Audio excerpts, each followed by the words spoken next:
Tol, dito ko ngayon sa may kalibunan daw, kalibunan.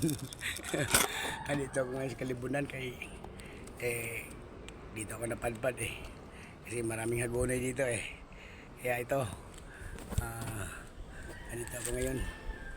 Ayan masukal na paligid. Nakikita mo puro matataas na damo. Diba? Ang taas ng mga damo.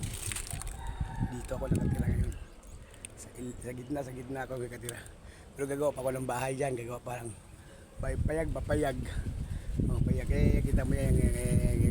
Yung ipin na yan. Yan gawin kong tree house.